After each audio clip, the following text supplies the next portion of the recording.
Atenção! Veja agora clicando no link na descrição desse vídeo o método único e simples para criar negócios de sucesso na internet 100% do zero. Agora vamos ao audiobook. Arrume a sua cama. A meus 3 filhos, Bill, o John e Kelly.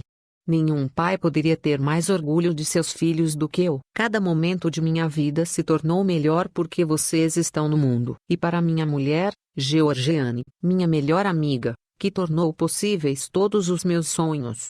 O que seria de mim sem você? Prefácio. Em 21 de maio de 2014, tive a honra de proferir a aula inaugural dos alunos de graduação da Universidade do Texas, em Austin.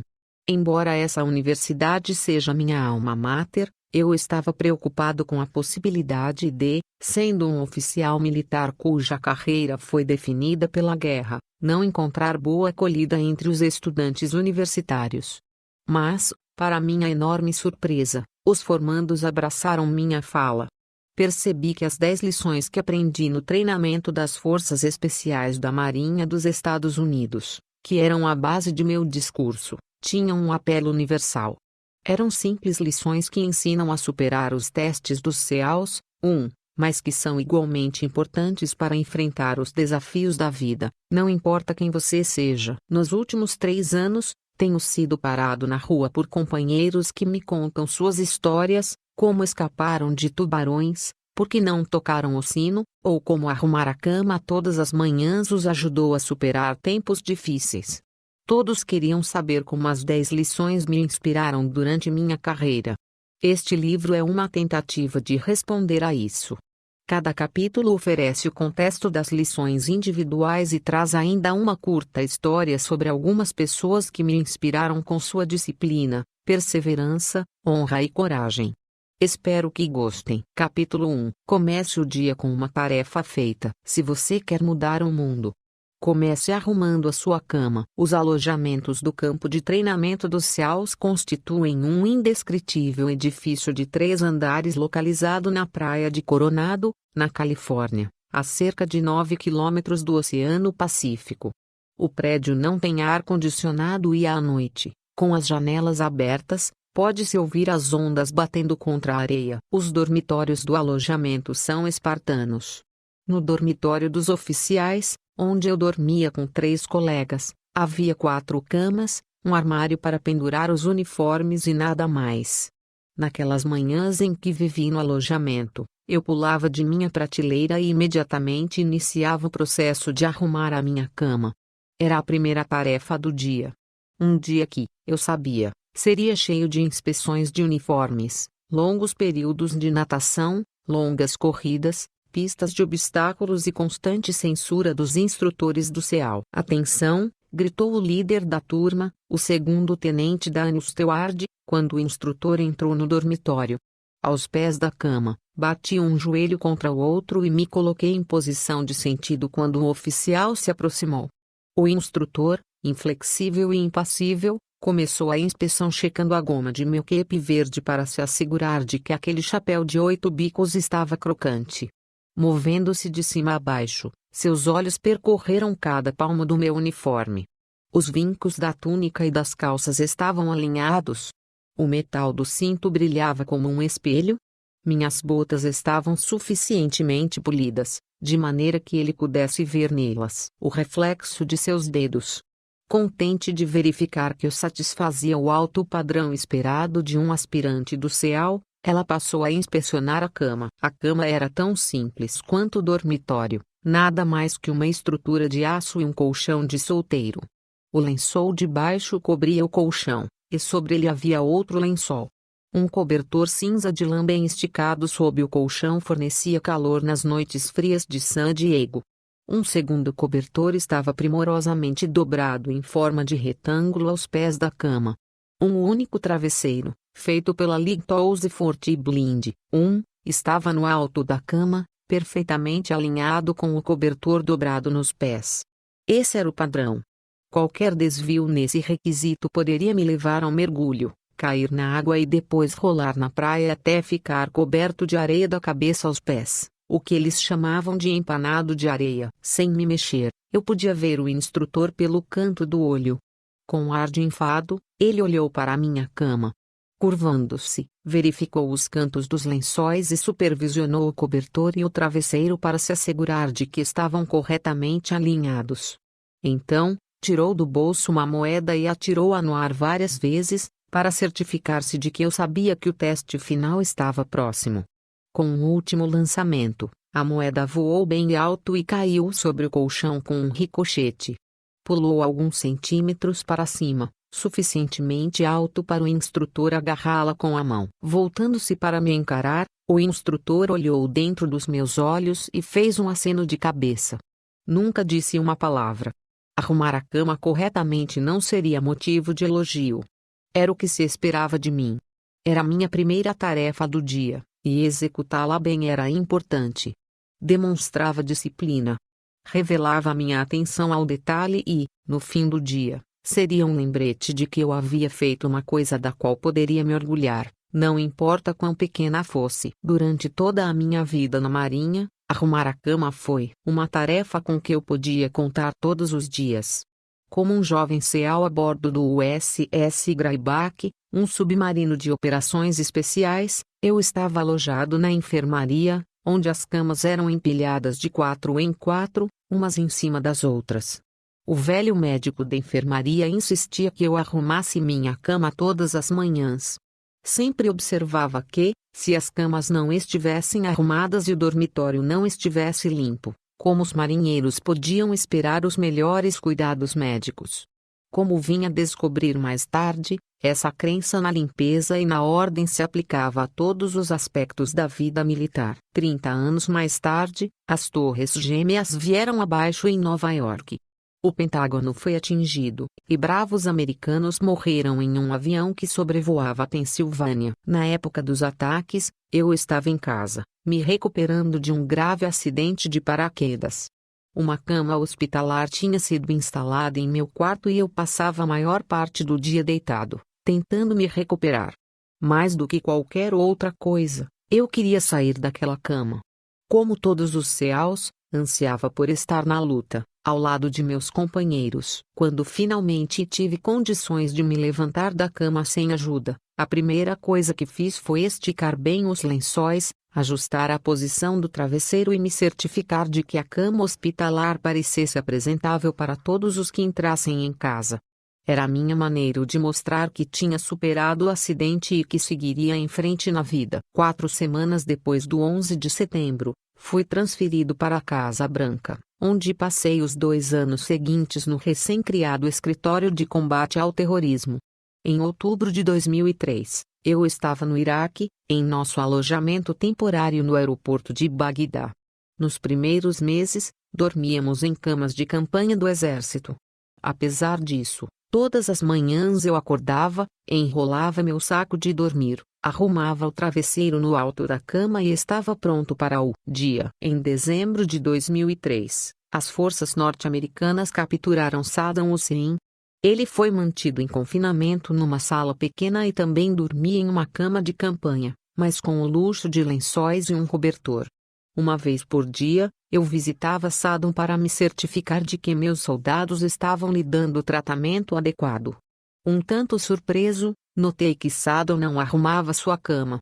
As cobertas estavam sempre amarrotadas aos pés da cama de campanha, e ele raramente parecia disposto a esticá-las. Durante os 10 anos seguintes, tive a honra de trabalhar com alguns dos melhores homens e mulheres que a minha nação já produziu, de generais a soldados rasos, de almirantes a marinheiros, de embaixadores a datilógrafos. Os americanos que serviam além-mar, no esforço de guerra, chegavam com total disposição, sacrificando muita coisa para proteger esta grande nação. Todos eles entendiam que a vida é dura e que às vezes pouco se pode fazer para influenciar o resultado do dia. Na guerra, soldados morrem, famílias sofrem, nossos dias são longos e cheios de momentos de ansiedade. Procuramos algo que possa nos dar consolo, que possa nos motivar a iniciar o dia, que possa nos dar orgulho num mundo quase sempre horrível. Mas não é só o combate. É a vida cotidiana que precisa dessa sensação de organização. Nada pode substituir a força e o conforto da fé, mas às vezes o simples ato de arrumar a cama pode nos dar o estímulo de que precisamos para começar o dia e a satisfação de terminá-lo bem. Se você quer mudar a sua vida, e talvez o mundo, comece arrumando a sua cama. Capítulo 2. Você não vai conseguir sozinho. Se você quer mudar o mundo, encontre alguém que o ajude a remar. No treinamento do CEAL, aprendi cedo a valorizar o trabalho em equipe e a necessidade de confiar em mais alguém para me ajudar a vencer as tarefas difíceis. Para aqueles de nós que éramos girinos na esperança de nos tornarmos homens rãs, um bote de borracha de 10 pés era usado para nos ensinar essa lição fundamental. Durante a primeira fase do treinamento, éramos obrigados a carregar o bote para todo lugar aonde íamos. Erguendo-o sobre nossas cabeças, saíamos correndo do alojamento e atravessávamos a rodovia em direção ao refeitório. Corríamos para cima e para baixo nas dunas de Coronado, curvados sob seu peso. Remávamos sem parar de norte a sul ao longo da costa, batendo contra a arrebentação, 7 homens, todos trabalhando juntos para levar o bote a seu destino. Porém aprendemos algo mais em nossas viagens no bote. Vez ou outra, um dos membros da tripulação estava doente ou ferido, incapaz de se doar 100%. Muitas vezes, eu me sentia exausto depois de um dia de treinamento, ou abatido por causa de um resfriado ou de uma gripe. Nesses dias, os outros assumiam a responsabilidade. Remavam com força máxima. Mergulhavam os remos mais fundo. Ofereciam-me suas rações para me dar uma força extra. E, quando era a minha vez, eu devolvia o favor. Aquele pequeno bote de borracha nos fez perceber que nenhum de nós conseguiria aguentar o treinamento sozinho. Nenhum CEAL seria capaz de combater sozinho.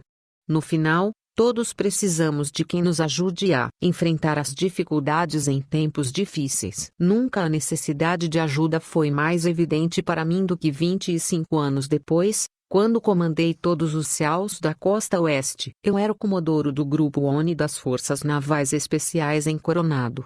Um capitão da Marinha. A essa altura, eu já passara décadas liderando os CEALs ao redor do mundo. Eu estava fora, em um salto de paraquedas de rotina, quando a situação se complicou terrivelmente. Voávamos em um C-130 Hercules, a 3.600 metros de altitude, nos preparando para o salto. Pelo fundo da aeronave, pude ver um lindo dia californiano. Nenhuma nuvem no céu. O Oceano Pacífico estava calmo, e, daquela altitude, podia-se avistar a fronteira do México a poucos quilômetros de distância. O mestre de salto gritou: "Preparar!" Então, na ponta da rampa, pude ver o chão lá embaixo. O mestre me encarou nos olhos, sorriu e gritou: "Vá, vá, vá!" Mergulhei para fora da aeronave, com os braços totalmente estendidos e as pernas levemente dobradas para trás. A rajada de vento proveniente da hélice me empurrou para a frente, até que meus braços apanharam ar e eu estabilizei. Verifiquei rapidamente o altímetro, para ter certeza de que não estava girando, e depois olhei em volta, para me certificar de que nenhum outro paraquedista estava perto demais. Em 20 segundos, eu tinha caído a uma altitude de 1.700 metros. De repente, olhei para baixo e vi que um companheiro tinha deslizado por baixo de mim e interceptava meu caminho em direção ao solo. Ele puxou a corda do paraquedas, e pude notar o paraquedas piloto liberando o velame principal da mochila. Imediatamente, apertei os braços dos lados do corpo, forçando a cabeça para baixo na tentativa de escapar do velame que eclodia. Tarde demais. O velame explodiu diante de mim como um airbag, me atingindo a 190 km por hora. Meu corpo ricocheteou e rodopiou, fora de controle. Quase não senti o impacto. Por alguns segundos, rodopiei freneticamente, tentando recuperar a estabilidade. Como não conseguia ver o altímetro, não sabia quanto eu havia caído. Instintivamente, alcancei o cordão do paraquedas e o puxei. O paraquedas piloto se soltou do pequeno bolso nas costas da mochila, mas se enrolou em minha perna enquanto eu continuava caindo em direção ao solo. Quando lutei para me desembaraçar, a situação piorou. O paraquedas principal foi acionado em parte, mas, com isso, se enroscou na outra perna. Levantando a cabeça para o céu, pude ver que minhas pernas estavam amarradas pelas duas longas tiras de nylon que conectam o paraquedas principal ao sistema de segurança nas costas. Eu tinha um tirante enrolado em cada perna. O paraquedas principal estava completamente fora da mochila, mas preso a alguma parte do meu corpo. Enquanto eu lutava para me livrar do enrosco, de repente senti o velame me puxar para cima e começar a se abrir. Quando olhei para minhas pernas, soube o que viria em seguida. Em segundos, o velame se encheu de ar. As duas tiras, cada uma enrolada em uma perna, se romperam violentamente, levando minhas pernas com elas. Senti minha pelve se rasgar ao meio. Os milhares de pequenos músculos que ligam a pelvis ao resto do corpo se romperam nas articulações. Minha boca se abriu e deixou escapar um grito que poderia ser ouvido no México. Uma dor abrasadora percorreu meu corpo, enviando ondas pulsantes da pelvis à cabeça. Violentas convulsões musculares me atingiram no tronco, disparando mais dor para os braços e as pernas. Então, como em uma experiência de quase morte, tive consciência do meu grito e tentei me controlar, mas a dor era forte demais. Ainda de cabeça para baixo e caindo muito rápido, tentei endireitar o corpo, o que aliviou um pouco a pressão sobre a pelvis e as costas. Estava agora a 500 metros. Tinha caído mais de 1.200 metros antes que o paraquedas se abrisse. A boa notícia: eu tinha um velame totalmente aberto acima da cabeça. A má notícia: eu estava rasgado ao meio pelo impacto da abertura. Aterrissei a mais de 3 quilômetros do ponto de pouso. Em poucos minutos, a equipe de salvamento e uma ambulância chegaram. Fui levado ao hospital de traumas no centro de San Diego. No dia seguinte, fui submetido a uma cirurgia. O acidente tinha rasgado minha bacia em quase 14 centímetros. Os músculos abdominais tinham se desprendido do osso pélvico, e os músculos das costas e pernas estavam gravemente danificados pelo choque. Uma grande placa de titânio foi implantada em minha bacia, e um parafuso escapular fixado nas costas para me dar estabilidade. Parecia o fim da minha carreira. Para ser um SEAL eficiente, é preciso estar em boas condições físicas. Minha reabilitação levaria meses, talvez anos, e a Marinha teria que fazer uma avaliação médica para determinar se eu estaria apto para o trabalho militar. Deixei o hospital 7 dias depois, mas permaneci de cama em casa por mais 2 meses. Durante toda a minha vida tive a sensação de ser invencível. Acreditava que minha capacidade atlética inata me livraria das situações mais perigosas. E, até esse momento, eu estava certo. Muitas vezes, durante a minha carreira, enfrentei incidentes que puseram minha vida em risco, colisões aéreas em outros saltos, descida descontrolada em um mini-submarino, pouso de centenas de pés quase fora de uma plataforma de petróleo, prisão sob um barco afundando, explosão prematura de uma demolição e incontáveis outros acidentes em que um átimo de segundo decide o destino entre viver e morrer. Todas as vezes tinha conseguido tomar a decisão correta, e todas as vezes estava fisicamente preparado para vencer o desafio. Não dessa vez. Agora, deitado em uma cama, tudo o que eu sentia era autopiedade. Mas isso não duraria muito tempo. Minha mulher, Georgiane, cumpria o papel de enfermeira. Limpava meus ferimentos, dava-me as injeções necessárias diariamente e trocava meu papagaio. Porém, o mais importante, me lembrava de quem eu era. Nunca havia desistido de nada em minha vida, e ela me garantia que não o faria agora. Ela não me permitia sentir pena de mim mesmo. Era o tipo de amor durante que eu precisava, e, à medida que os dias passavam, eu melhorava. Meus amigos me visitavam, ligavam constantemente e me ajudavam no que fosse necessário. Meu chefe, o almirante Eric Olson, encontrou uma maneira de conseguir que a Marinha conduzisse uma avaliação médica que me permitisse continuar servindo como SEAL. Esse apoio praticamente salvou minha carreira. Durante o período em que servi as equipes do SEAL tive muitos contratempos, e, a cada vez, alguém se apresentava para me ajudar, alguém que acreditava em minha capacidade, alguém que arriscava sua reputação para promover minha carreira.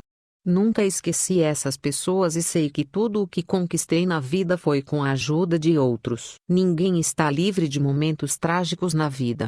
Como o bote de borracha que usávamos no treinamento básico do CEAL, só uma boa equipe pode nos ajudar a cumprir o nosso destino. Ninguém consegue remar sozinho. Encontre alguém para compartilhar sua vida.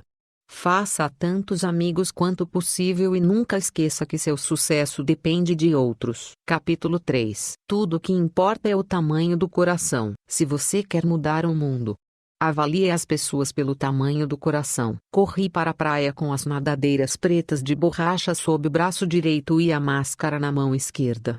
Chegando à posição de descansar, enterrei as nadadeiras na areia macia, apoiando uma contra a outra para formar uma tenda. À direita e à esquerda, estavam os outros alunos. Vestindo camisetas verdes, calções de banho caqui, sapatos de neoprene e um pequeno colete salva-vidas, nos preparávamos para nossos 3 quilômetros de natação matinal. O colete salva-vidas era uma pequena peça de borracha que só inflava quando se puxava uma alça. Entre os alunos, era uma vergonha usar o salva-vidas. Entretanto, os instrutores do CEAL inspecionavam cada colete antes dos exercícios de natação. Essa inspeção também dava aos instrutores a oportunidade de nos constranger e humilhar. Naquele dia, as ondas em Coronado alcançavam mais de 2 metros de altura e vinham em linhas de 3, arrebentando com um estrondo que fazia o coração de cada aluno bater mais rápido. Quando o instrutor se aproximou, veio diretamente ao rapaz à minha direita. O aluno, um recruta recém-chegado, devia ter 1,60 metros de altura.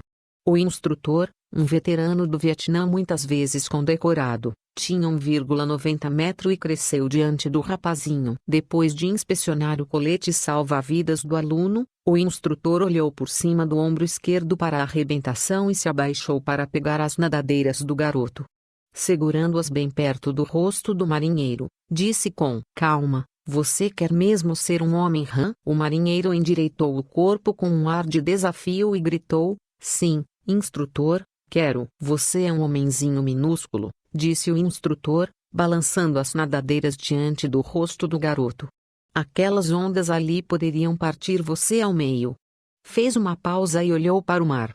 "Acho melhor você pensar no assunto antes de se machucar." Pelo canto do olho, pude ver que o maxilar do rapaz se retesou. "Não vou desistir", ele respondeu, prolongando cada palavra.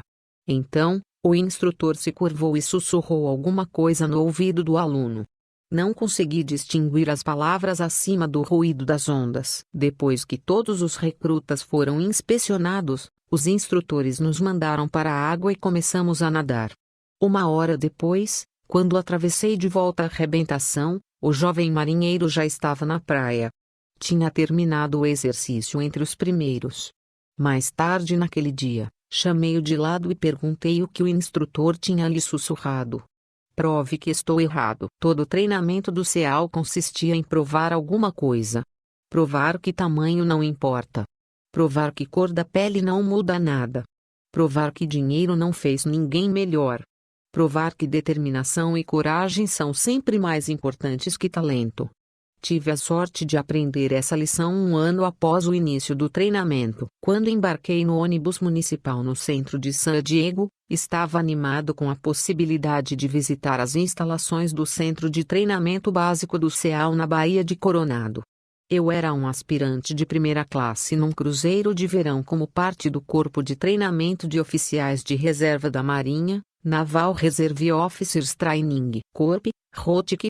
Como aspirante de primeira classe, eu estava entre o primeiro e o segundo ano da faculdade e, se tudo corresse bem, esperava ser transferido no verão seguinte para o treinamento do CEAL.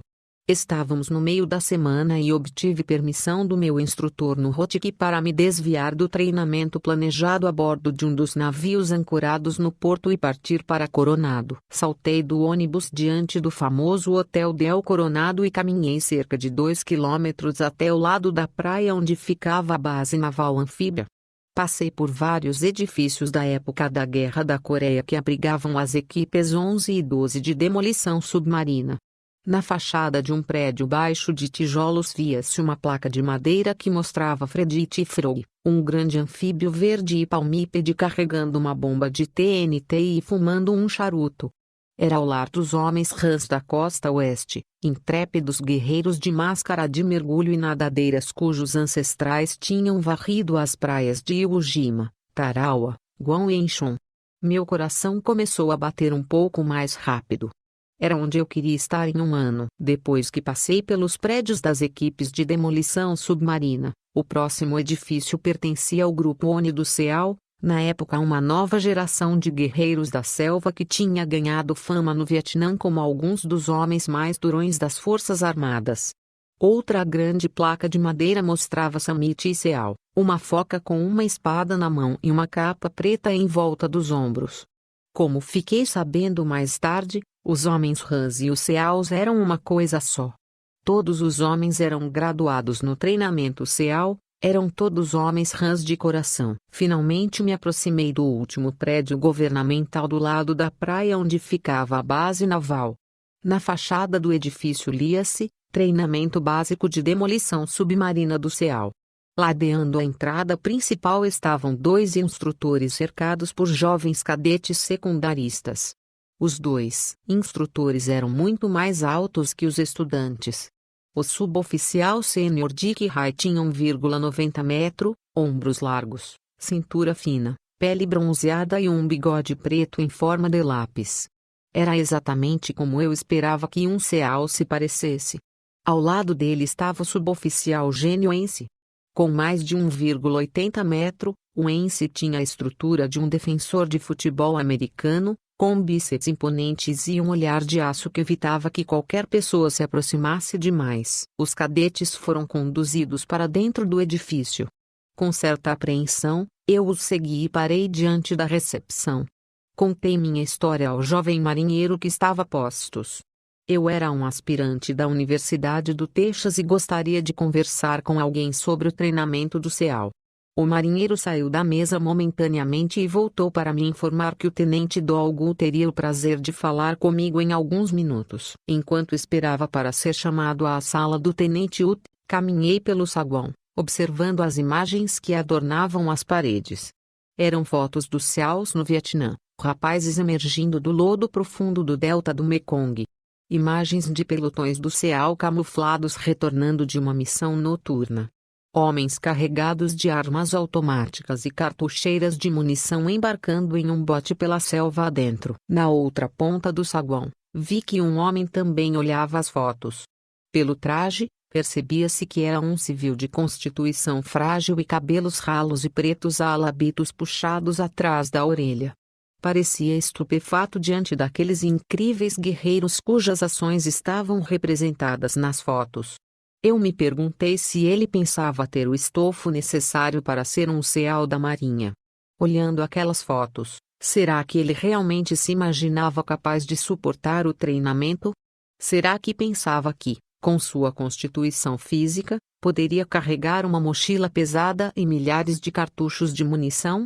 Não teria visto os 2 instrutores diante da porta, homens fortes que evidentemente tinham a compleição correta? Senti uma pontada de tristeza de que alguém tivesse iludido o sujeito, talvez encorajando-o a deixar sua vida confortável como civil para tentar o treinamento do CEAL. Minutos depois, o marinheiro da recepção veio caminhando pelo corredor e me conduziu à sala do tenente Ut.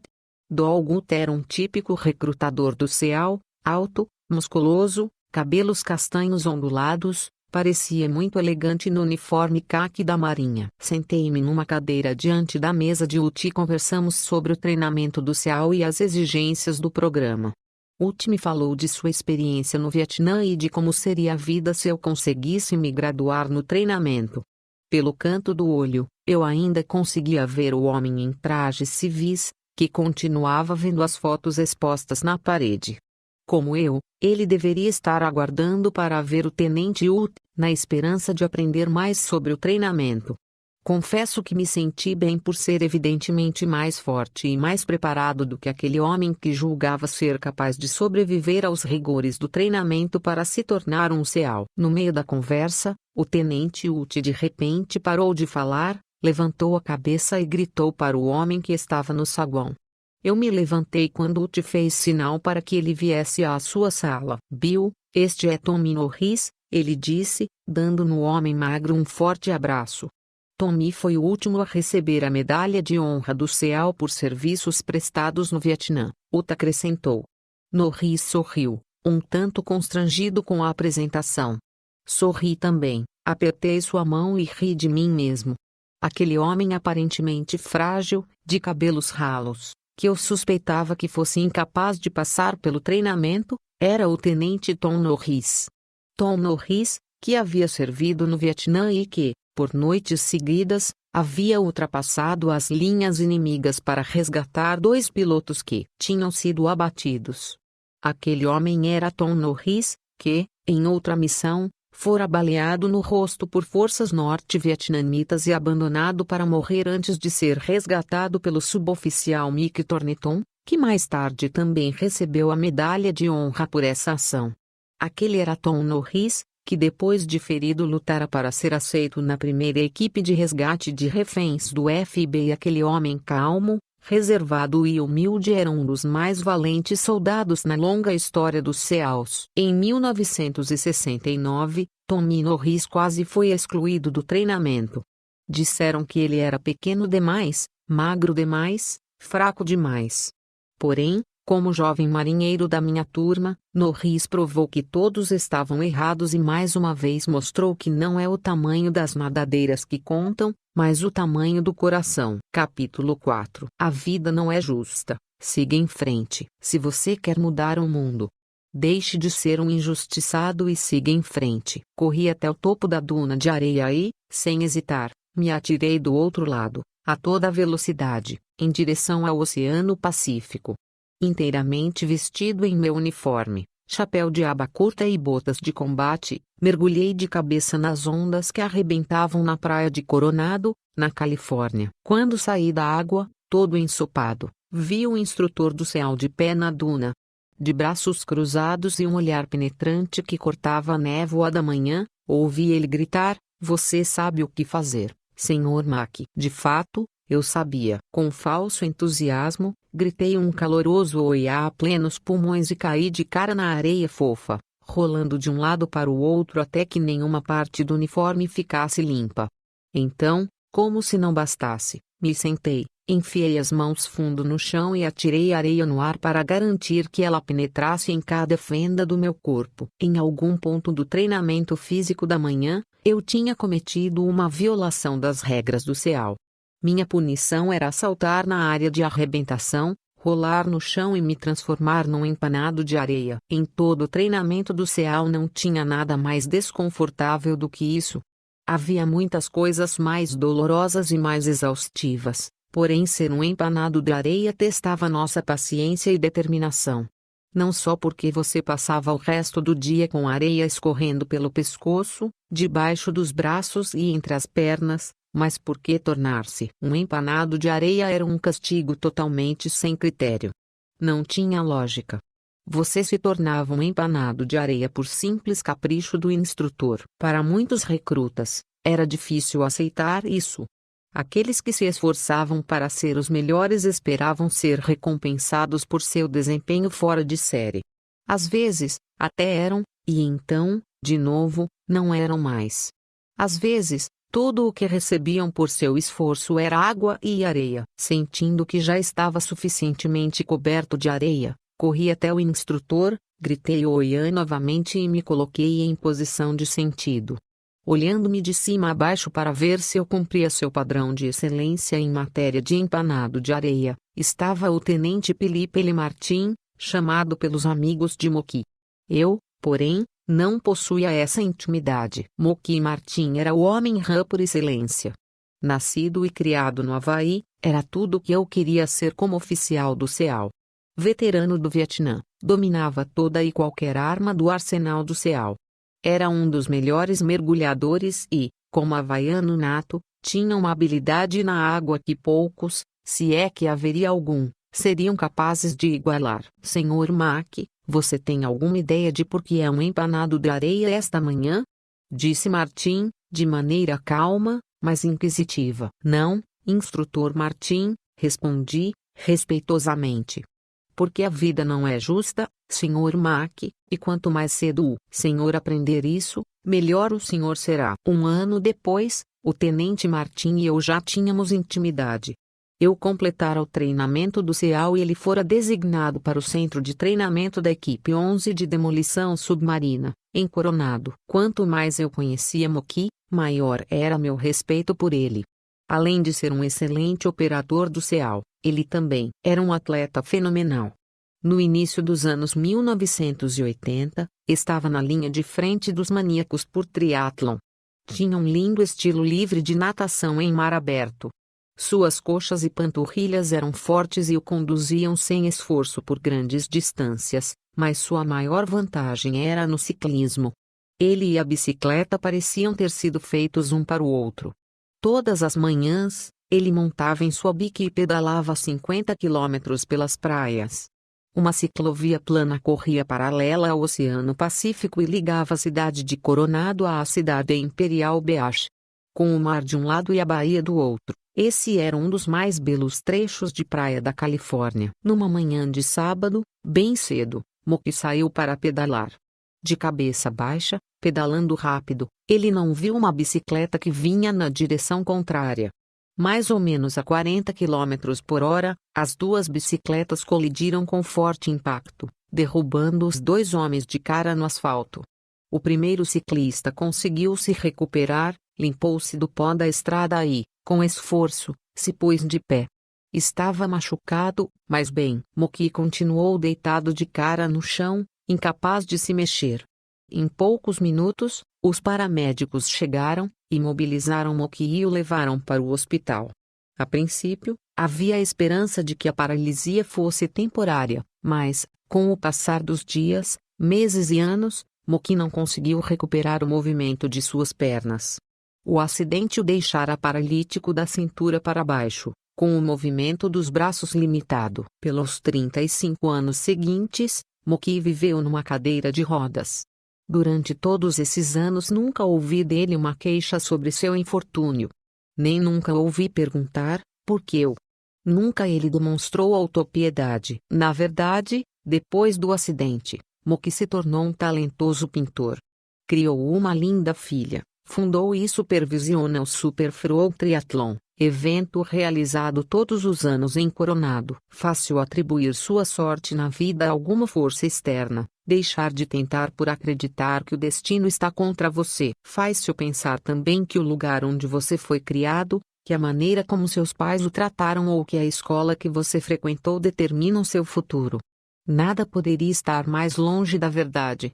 A vida das pessoas comuns, assim como a dos grandes homens e mulheres, é determinada pela maneira como elas lidam com a injustiça na vida. Helen Keller, Nelson Mandela, Stephen Hawking, Malala Yousafzai.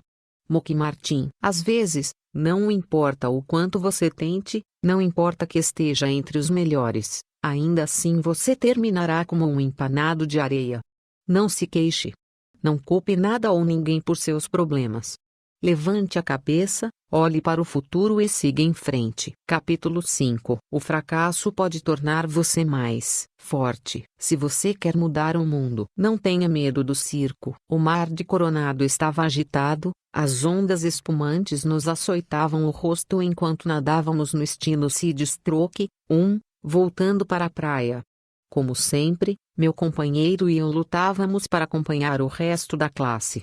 No bote salva-vidas, os instrutores gritavam para nós, pedindo para mantermos o ritmo, porém parecia que quanto mais forte nadávamos, mais ficávamos para trás. Meu companheiro naquele dia era Mark Thomas. Como eu, Mark fora comissionado através do ROTC.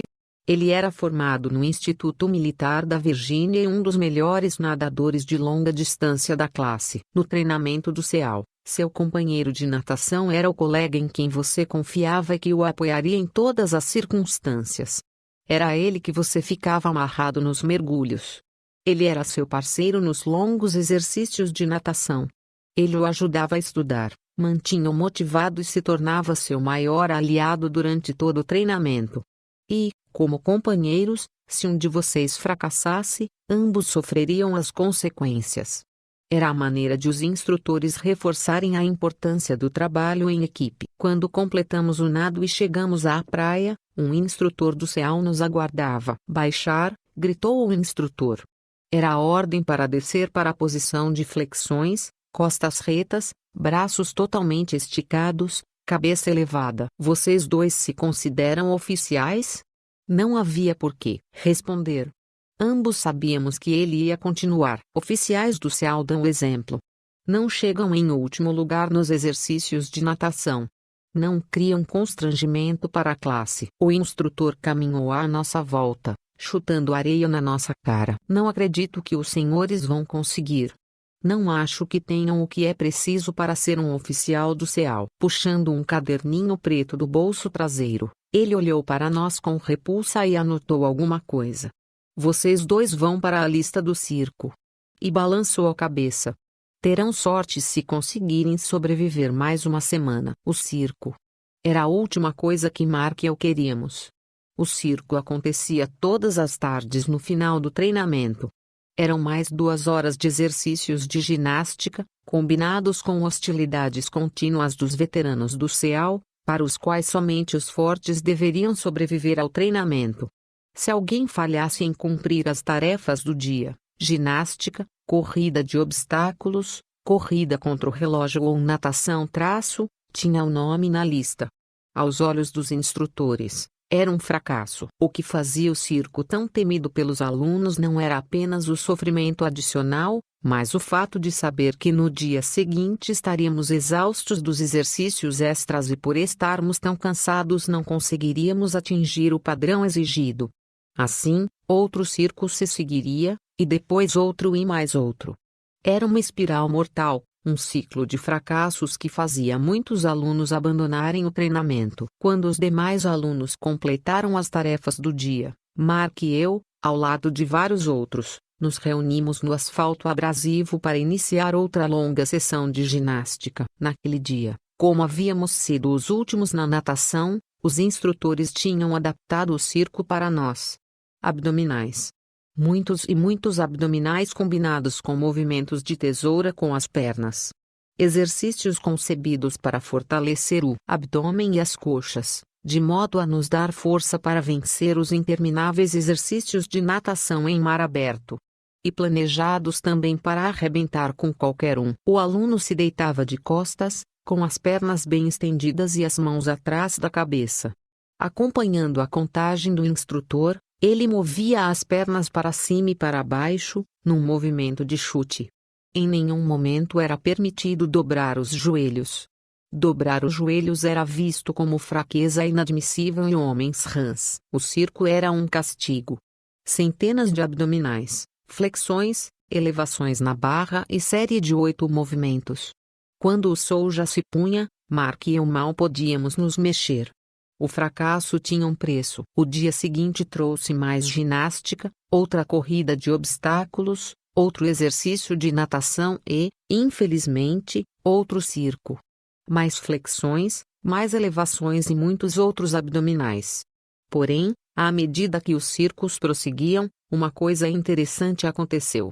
Nossa natação se aperfeiçoou, e Mark e eu começamos a melhorar nossa posição no grupo. O circo, que começara como castigo pelo fracasso, estava nos tornando mais fortes, rápidos e confiantes na água.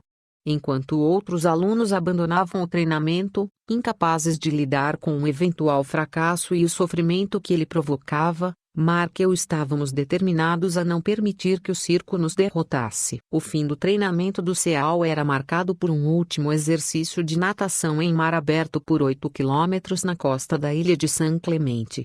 Completar o percurso num tempo aceitável era essencial para obter a graduação no treinamento. A água estava dolorosamente fria quando saltamos do pier para o oceano.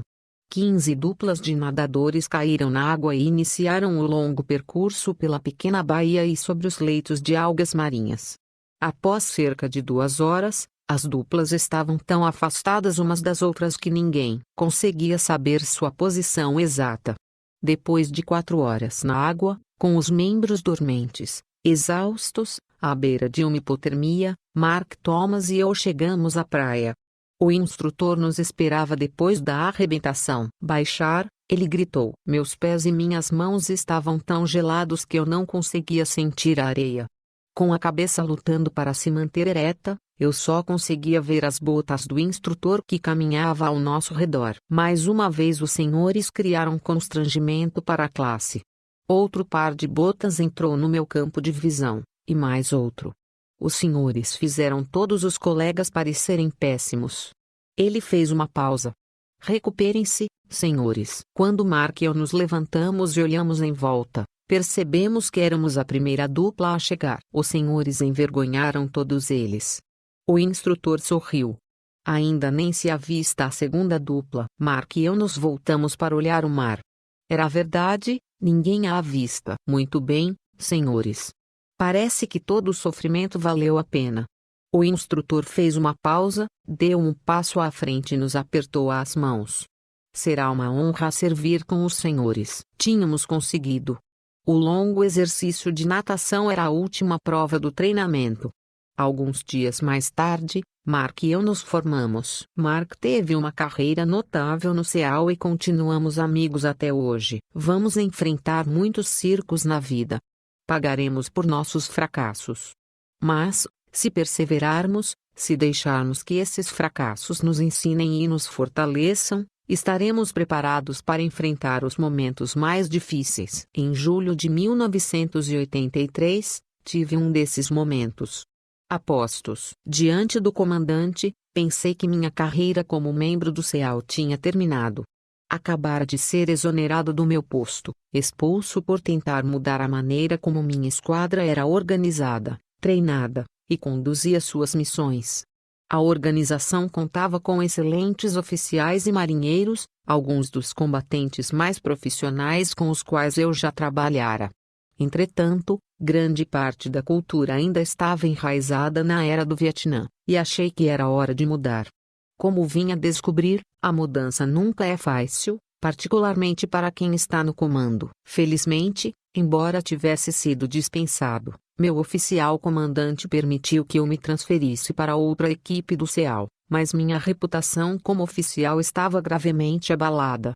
Aonde quer que eu fosse, outros oficiais e marinheiros sabiam que eu tinha fracassado, e todos os dias eu ouvia murmúrios e comentários sutis de que não estava à altura do cargo. Nesse momento da minha carreira, eu tinha duas opções: abandonar o serviço militar e voltar à vida civil, que me parecia a escolha lógica em face do meu relatório de desempenho mais recente, ou expor-me à tempestade e provar, aos outros e a mim mesmo, que eu era um bom oficial do CEAL. Escolhi a segunda opção. Logo depois de ser afastado, recebi uma segunda chance, a oportunidade de comandar um pelotão do CEAL no estrangeiro. Nesse posto estratégico, na maior parte do tempo ocupamos locações remotas, isolados e entregues à nossa própria sorte. Aproveitei a oportunidade para mostrar que eu ainda era capaz de liderar. Quando se vive num alojamento com 12 CEALs, não há onde se esconder. Eles sabem se você está dando 100% nos exercícios matinais. Veem que você é o primeiro a saltar da aeronave e o último na fila do rancho.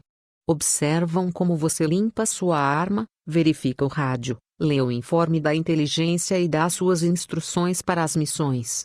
Sabem quando você passou a noite toda preparando o treinamento do dia seguinte. Medida que os meses passavam naquele posto estratégico, usei meu fracasso anterior como motivação para trabalhar mais, ser mais rápido e ter melhor desempenho do que qualquer um do pelotão. Às vezes não consegui ser o melhor, mas nunca deixei de dar o meu melhor. Com o tempo, recuperei o respeito de meus homens. Anos depois, fui escolhido para comandar a minha própria equipe do CEAL. Mais tarde, cheguei a comandar todos os CEALs da Costa Oeste. Em 2003, combati no Iraque e no Afeganistão. Agora que eu era um contra-almirante numa zona de guerra, toda decisão minha tinha consequências. Ao longo dos anos seguintes, falhei várias vezes. Mas, a cada fracasso, a cada erro, houve centenas de sucessos, resgates de reféns, Ataques frustrados de homens-bomba, piratas capturados, terroristas mortos e incontáveis vidas salvas. Percebi que os fracassos passados haviam me fortalecido e me ensinado que ninguém está livre de erros.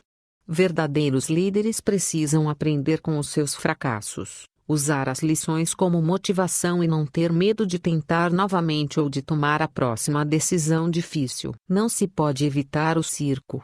Em algum momento, todos nós entramos na lista.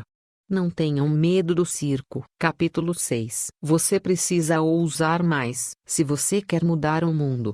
Atire-se ao obstáculo de cabeça. De pé na ponta da torre de 9 metros, agarrei a espessa corda de nylon. Uma extremidade da corda estava presa na torre, e a outra ponta, amarrada a um poste a 30 metros de distância. Eu estava na metade da pista de obstáculos. Com as pernas agarradas à corda e fazendo o máximo esforço para me manter equilibrado, comecei a vencer a distância que me separava do poste. Com o corpo pendurado e me movimentando como uma lagarta, eu me movia passo a passo em direção à outra extremidade. Quando cheguei ao fim, soltei a corda, pulei na areia fofa e corri para o obstáculo seguinte.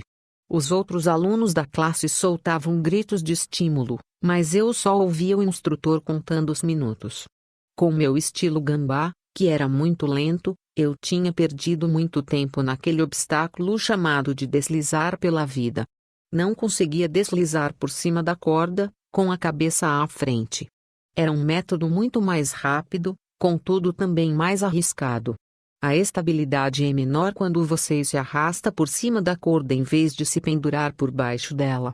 E, se eu caísse e me machucasse, seria eliminado. Cruzei a linha de chegada com um tempo decepcionante. Enquanto eu permanecia curvado, tentando recuperar o fôlego, um instrutor grisalho, veterano do Vietnã, com botas muito polidas e um uniforme verde engomado, se curvou sobre mim. "Quando o senhor vai aprender, Sr. Mack?" Ele me perguntou, num tom de evidente desprezo.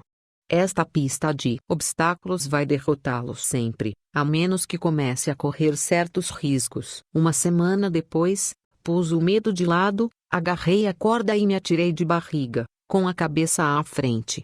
Quando cruzei a linha de chegada com minha melhor marca, pude notar um gesto de aprovação do veterano do Vietnã. Foi uma lição simples de como vencer a ansiedade e confiar em minha própria capacidade de realizar a tarefa. Essa lição me seria muito útil nos anos vindouros. Iraque, 2004. A voz do outro lado do rádio estava calma, mas revelava uma urgência evidente. Os 3 reféns que procurávamos tinham sido localizados. Terroristas da Al-Qaeda os mantinham numa área de custódia de prisioneiros na periferia de Bagdá. Infelizmente, o serviço de inteligência informara que os terroristas estavam prestes a remover os homens. Por isso, tínhamos que agir rapidamente. O tenente-coronel do exército no comando da missão de resgate me avisou que teríamos de conduzir um ataque perigoso à luz do dia. Para piorar a situação, a única maneira de ter sucesso era pousar 3 helicópteros Black Hawk que levavam as forças de assalto no meio da pequena área amurada. Conversamos sobre outras opções táticas, mas ficou claro que o coronel estava certo. Sempre era preferível conduzir uma missão de resgate à noite, quando o elemento surpresa estaria do nosso lado, mas aquela era uma oportunidade momentânea, e se não agíssemos imediatamente, os reféns seriam removidos e possivelmente mortos. Aprovei a missão e, em poucos minutos, a força de resgate tinha embarcado nos 3 helicópteros Black Hawk que estava a caminho da área inimiga. Acima deles, outro helicóptero fazia um voo de observação e transmitia o vídeo para o meu quartel-general. Em silêncio, vi quando os 3 helicópteros voaram baixo sobre o deserto, poucos metros acima do solo, para esconder sua aproximação. Dentro da área amurada, pude ver um homem que empunhava uma arma automática e entrava e saía do prédio, aparentemente preparando-se para partir. Os helicópteros ficaram 5 minutos fora de vista, e tudo o que pude fazer, ali em meu quartel-general, foi ouvir a comunicação interna enquanto a equipe de resgate fazia sua preparação final. Não era o primeiro resgate de reféns sob meu comando, nem seria o último, mas era com certeza o mais ousado, em face da necessidade de um pouso surpresa dentro da área de custódia inimiga. Embora os pilotos da unidade de aviação do exército fossem os melhores do mundo, ainda assim era uma missão de alto risco. 3 helicópteros, com hélices que se estendiam a mais de 18 metros, teriam que pousar em um espaço pouco maior que isso.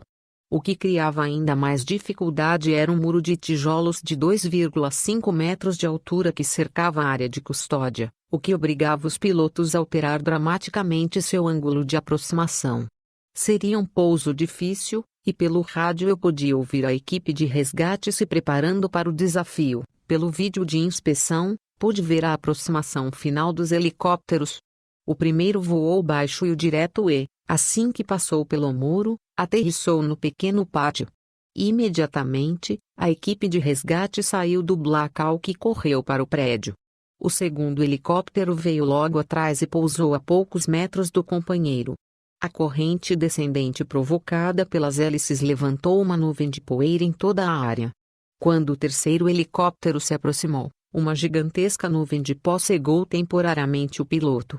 O nariz do helicóptero passou raspando por cima do muro e a roda traseira raspou na parede, lançando tijolos para todo lado.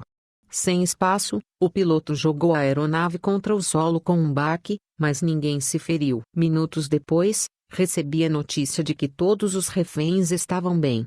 Em meia hora, a equipe de resgate e os homens libertados estavam de volta à segurança.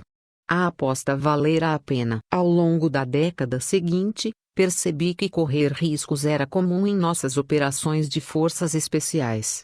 Elas sempre forçavam seus limites, e os limites de suas máquinas, para chegar ao sucesso.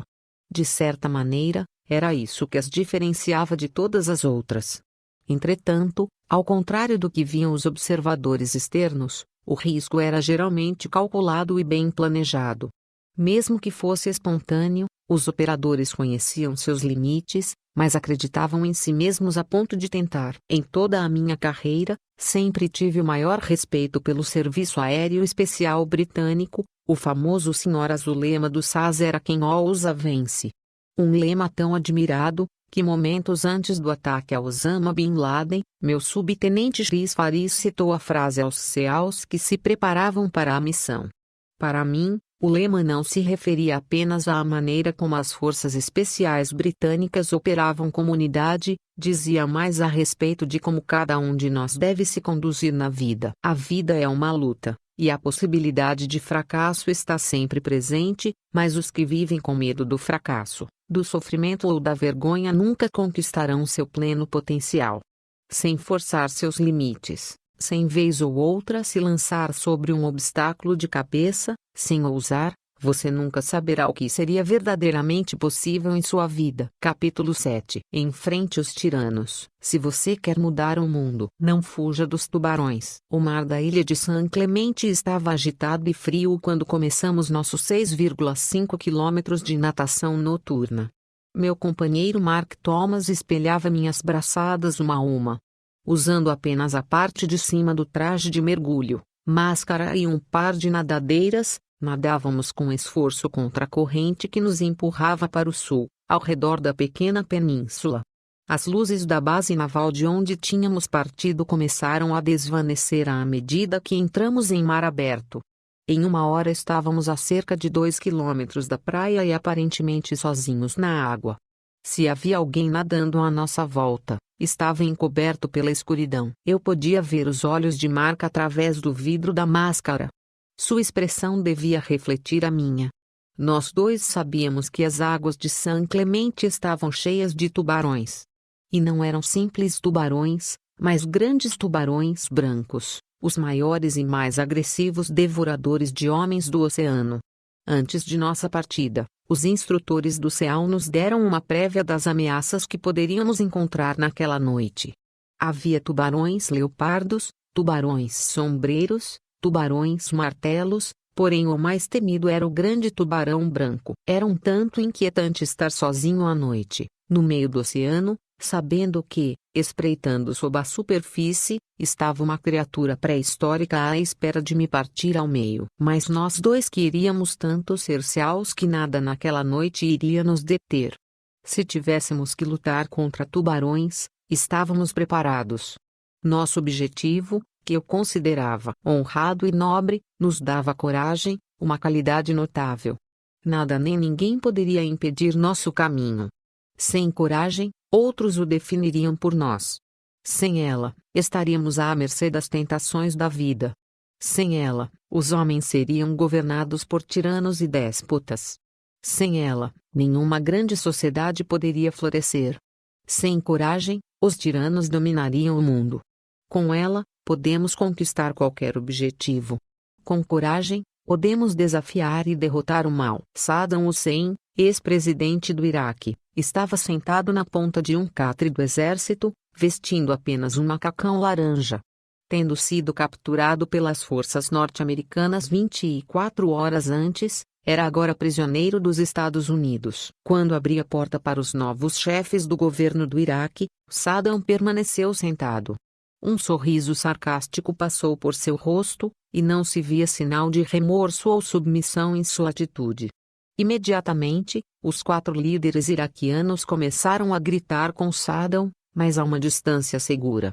Com um olhar de desprezo, Saddam lançou a eles um sorriso devastador e fez sinal para que se sentassem.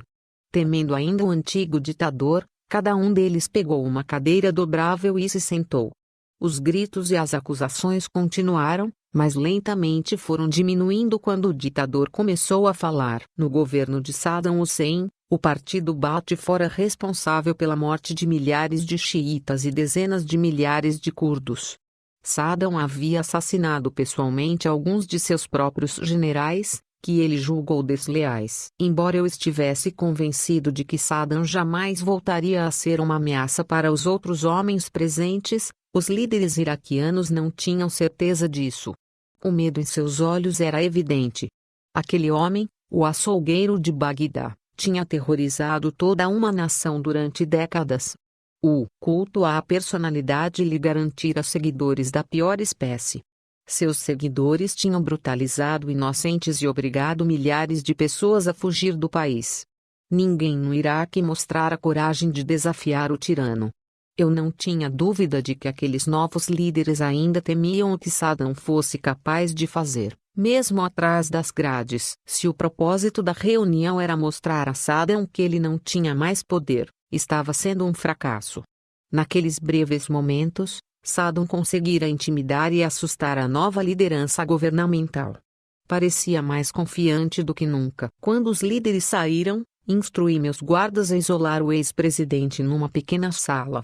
Visitantes não seriam permitidos, e os guardas receberam ordens de não falar com Saddam. Ao longo do mês seguinte, visitei aquela pequena sala todos os dias. E todos os dias Saddam se levantou para me cumprimentar, e todos os dias, sempre sem falar, fiz sinal a ele para que voltasse a seu catre.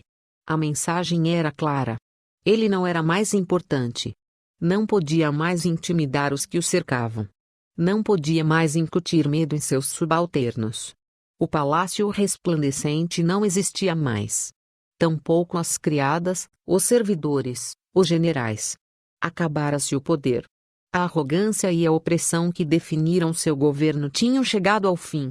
Jovens e corajosos soldados americanos enfrentaram sua tirania e agora ele não ameaçava mais ninguém. 30 dias depois, transferi Saddam Hussein para uma unidade militar adequada, e, um ano mais tarde, os iraquianos o enforcaram por seus crimes contra a nação. Tiranos são sempre iguais.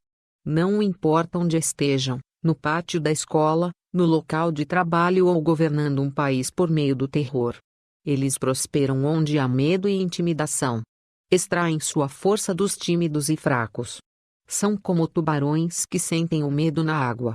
Circulam para ver se sua presa está lutando. Investigam se sua vítima é fraca. Se você não encontra coragem para enfrentá-los, eles atacam. Na vida, para conquistar objetivos, para completar a natação noturna, teremos que ser homens e mulheres de grande coragem. Essa coragem está dentro de todos nós. Cave bem fundo, e você vai encontrá-la em abundância. Capítulo 8. Mostre-se à altura da ocasião. Se você quer mudar o mundo, dê o seu melhor nos momentos mais sombrios. Parado na pequena restinga arenosa, eu olhava, do outro lado da baía, a fila de navios de guerra ancorados diante da base naval de San Diego. Entre os navios e o nosso ponto de partida, na baía da cidade, estava ancorado um pequeno navio que naquela noite seria o nosso alvo. Nossa turma tinha passado os últimos meses aprendendo a usar o equipamento básico de mergulho e também o mais avançado, com tanque de oxigênio de circuito fechado Emerson, que não lançava borbulhas. Aquela noite seria o auge da fase de mergulho, a parte tecnicamente mais difícil do treinamento básico do SEAL. Nosso objetivo era nadar 2 quilômetros abaixo da superfície, cruzando a baía do ponto de partida até onde o navio estava ancorado. Sob seu casco, devíamos instalar uma mina magnética de treinamento na quilha e então, sem ser percebidos, voltar à praia. O equipamento Emerson era morbidamente chamado de aparelho mortal. Sabia-se que, vez ou outra, ele não funcionava bem e, segundo o folclore do SEAL, recrutas tinham morrido ao longo dos anos usando Emerson. Naquela noite, a visibilidade na baía de San Diego estava tão ruim que não conseguíamos ver um palmo diante do nariz. Tudo o que tínhamos era uma lanterna química verde para iluminar nossa bússola. Para piorar as coisas, a névoa estava cada vez mais densa. A neblina pairava sobre a baía, nos impedindo de traçar o rumo até nosso alvo. Se o perdêssemos, nos veríamos no canal de atracação, nunca um bom lugar para estar quando um destroyer da marinha se aproximava do porto. Os instrutores andavam de um lado para o outro diante das 25 duplas de mergulhadores que se preparavam para o exercício noturno. Pareciam tão nervosos quanto nós. Sabiam que aquele treinamento tinha alto potencial de provocar ferimentos ou até mesmo a morte. O suboficial no comando reuniu todos os mergulhadores num círculo. Senhores, ele disse. Esta noite descobriremos quais dos senhores marinheiros realmente querem se tornar homens rãs. Ele fez uma pausa de efeito. Está frio e escuro lá fora. E estará mais escuro ainda sob o navio. Tão escuro que os senhores podem ficar desorientados. Tão escuro que, se algum dos senhores se afastar de seu companheiro, ele não conseguirá encontrá-lo. A neblina agora se fechava à nossa volta, envolvendo até a pequena restinga onde estávamos. Esta noite, os senhores terão que dar o melhor de si. Terão que superar seus medos, suas dúvidas e seu cansaço. Não importa a escuridão, os senhores devem completar a missão. Isso é o que os separa de qualquer outra pessoa. De algum modo, essas palavras permaneceram comigo pelos 30 anos seguintes. Olhando a neblina baixar sobre o campo de aviação na base aérea de Bagram, no Afeganistão, outro momento sombrio se desenrolou diante de mim. Uma aeronave C-17 estava estacionada na pista, com a rampa de embarque abaixada, aguardando para receber os restos mortais de um herói. Era uma cerimônia de repatriação, um dos mais solenes e indiscutivelmente inspiradores atos das guerras do Iraque e do Afeganistão. Eram os Estados Unidos em sua melhor expressão. Cada homem, cada mulher, independentemente de seu passado, independentemente do heroísmo de seus momentos finais, era tratado com honra e respeito extraordinários. Era a maneira de nossa nação reconhecer seu sacrifício. Era nossa última saudação, nosso agradecimento final e nossa prece antes de enviar nosso herói para casa. Paralelamente à rampa postavam-se 2 fileiras de soldados. Parados na posição de descansar, eles constituíam a guarda de honra. Do lado direito da aeronave, uma pequena banda tocava suavemente a Amazing Grace. Alguns outros militares, inclusive eu, estavam reunidos à esquerda, e ao longo de todo o hangar se enfileiravam centenas de outros soldados, marinheiros, aviadores, fuzileiros navais, civis e nossos aliados. Todos tinham vindo prestar sua última homenagem. Nesse momento, chegou o veículo que transportava os restos mortais. 6 homens da unidade a que pertencia o militar morto, carregando o caixão com a bandeira, caminharam lentamente entre a guarda de honra em direção ao avião. Depositaram o ataúde no meio do compartimento de carga e fizeram sua última saudação. Na ponta do caixão, o pastor inclinou a cabeça respeitosamente e leu uma passagem de Isaías 6:8. Então ouvi a voz do Senhor, conclamando: Quem enviarei? Quem irá por nós? E eu respondi: Eis-me aqui. Envia-me. Quando soou o toque de silêncio, lágrimas rolaram pelo rosto dos soldados. Ninguém tentou esconder a dor. Quando os carregadores do caixão partiram, os que estavam alinhados do lado de fora entraram, um por um, saudando e se ajoelhando ao pé do ataúde para um último adeus. O C-17 partiu mais tarde naquela manhã, parando para abastecer ao longo do trajeto, e chegou à base aérea de Dover. Ali, outra guarda de honra e a família do soldado morto receberam o caixão e o escoltaram para casa. Não há momento mais sombrio na vida de uma pessoa do que perder alguém que se ama. Apesar disso, muitas e muitas vezes vi famílias, unidades militares, cidades e toda uma nação reunidas para mostrar o melhor de si nesses momentos trágicos. Quando um experiente operador especial do exército foi morto no Iraque, seu irmão gêmeo permaneceu firme, consolando os amigos do soldado, mantendo a família unida e afirmando que o irmão teria orgulho de sua força naquele momento de necessidade. Quando um Ranger foi enviado de volta à sua base em Savannah, na Geórgia, toda a unidade, vestida em seu melhor uniforme, marchou da igreja até o bar favorito do morto, na River Street. Toda a cidade de Savannah foi se juntando à unidade ao longo do trajeto. Bombeiros, policiais, veteranos de guerra, civis de todas as classes estavam lá para homenagear o jovem soldado que morrera heroicamente no Afeganistão. Quando uma aeronave CV-22 caiu no Afeganistão, matando o piloto e vários homens da tripulação, os aeronautas da mesma unidade se reuniram, prestaram sua homenagem e voaram no dia seguinte, sabendo que seus companheiros mortos gostariam de vê-los no ar, continuando a missão. Quando um acidente de helicóptero ceifou a vida de 25 operadores especiais e 6 soldados da Guarda Nacional, toda a nação lamentou, mas também sentiu enorme orgulho da coragem, do patriotismo e do valor dos guerreiros mortos. Em algum momento, todos nós enfrentaremos uma fase sombria na vida. Se não a morte de um ser amado, alguma coisa que aniquile nossa energia e nos faça duvidar do futuro. Nesse momento sombrio, mergulhe fundo dentro de si mesmo e dê o seu melhor. Capítulo 9. Dê esperança às pessoas. Se você quer mudar o mundo, comece a cantar quando estiver enfiado na lama até o pescoço. O vento noturno que vinha do oceano soprava a 30 km/h. Não havia lua, e uma camada de nuvens baixas obscurecia as estrelas. Eu estava com lama até a altura do peito, coberto de sujeira da cabeça aos pés. Com a visão embaçada pelo barro endurecido, só conseguia enxergar a fila de companheiros alinhados no poço ao meu lado. Era quarta-feira da semana infernal, e minha classe tinha sido engolida pelos execráveis pântanos de Tijuana. A semana infernal era o acontecimento mais importante da primeira fase do treinamento do CEAL. Eram 6 dias sem dormir e sob a implacável hostilidade dos instrutores. Eram longas corridas, exercícios de natação em mar aberto, pista de obstáculos, subidas em cordas, infindáveis sessões de ginástica e constantes remadas no pequeno bote inflável.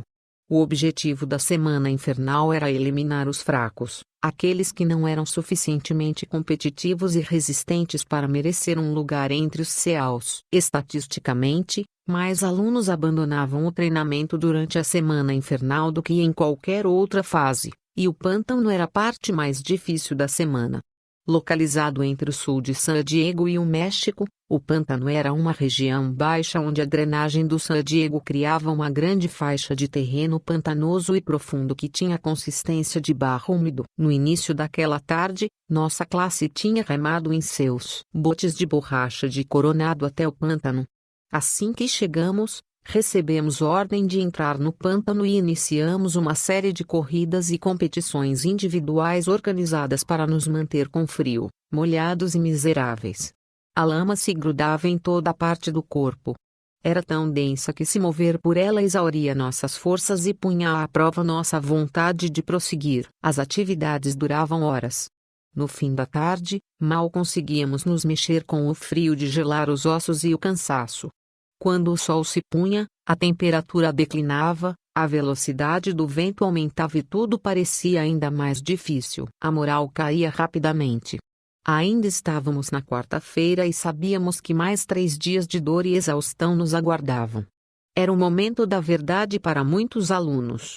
Tremendo incontrolavelmente, com mãos e pés inchados pelo uso incessante e a pele tão sensível que o mais leve movimento podia gerar desconforto, íamos perdendo a esperança rapidamente. Recortado em silhueta contra as luzes distantes da cidade, um instrutor caminhou decidido até a borda do pântano. No tom de um velho amigo, falou com gentileza em um megafone e ofereceu conforto aos recrutas sofredores. Podíamos nos juntar a ele e os outros instrutores ao pé do fogo, ele dizia. Ali havia café quente e canja de galinha. Poderíamos descansar até o sol raiar. Saiam daí. Acalmem-se. Eu percebia que alguns alunos estavam prontos a aceitar a oferta. Afinal, quanto mais conseguiríamos sobreviver naquele pântano? Uma fogueira, café quente e canja de galinha, com certeza, soavam bem. Mas então veio a armadilha. Só precisávamos que 5 de nós desistissem. Apenas 5, e o resto da classe não sofreria mais. O companheiro ao meu lado começou a se mover na direção do instrutor. Agarrei seu braço e o segurei firme, mas a necessidade de escapar à lama era grande demais. Ele escapou e começou a caminhar na direção da terra firme. Pude ver que o instrutor sorria. Ele sabia que, uma vez que um desistisse, outros o seguiriam. De repente, acima do uivo do vento ouviu-se uma voz. Cantando. Era uma voz cansada e rascante, mas suficientemente alta para ser ouvida por todos. A letra não se destinava a ouvidos ternos, mas todos a conheciam. A uma voz se juntou outra, e 2 se tornaram 3, e em pouco tempo todos estavam cantando. O companheiro que se encaminhava para a terra firme deu meia volta e retornou para o meu lado. Enlaçando seu braço no meu, também começou a cantar. O instrutor pegou o megafone e gritou para a classe que parasse de cantar. Ninguém obedeceu. Ele gritou ao chefe da classe que controlasse seus recrutas. O canto continuou. A cada ameaça do instrutor, as vozes cresciam, a classe ficava mais forte, e a vontade de continuar diante da adversidade tornava-se inquebrantável. Na escuridão, com o fogo iluminando o rosto do instrutor, pude ver que ele sorriu. Mais uma vez, tínhamos aprendido uma importante lição: a força de uma pessoa para unir o grupo, a força de uma pessoa para inspirar os que a cercam e lhes dar esperança. Se aquela pessoa podia cantar enfiada até o pescoço na lama, nós todos podíamos. Se aquela pessoa podia suportar o frio congelante, nós também podíamos. Se aquela pessoa podia persistir, nós também podíamos. A sala de espera da base aérea de Dover estava repleta de famílias enlutadas, crianças inconsoláveis soluçando no colo das mães, pais de mãos dadas na esperança de dar força um ao outro e viúvas com um olhar distante de incredulidade. Apenas 5 dias antes, um helicóptero que transportava civis da Marinha e seus parceiros das operações especiais afegãs, pilotado por aviadores do Exército, tinha sido abatido no Afeganistão. Todos os 38 homens a bordo tinham morrido. Era a maior perda na guerra ao terror. Em menos de 1 hora, uma aeronave C-17 foi designada para pousar em Dover, de onde as famílias dos heróis mortos seriam escoltadas até a área de pouso para encontrar os caixões cobertos com a bandeira dos Estados Unidos.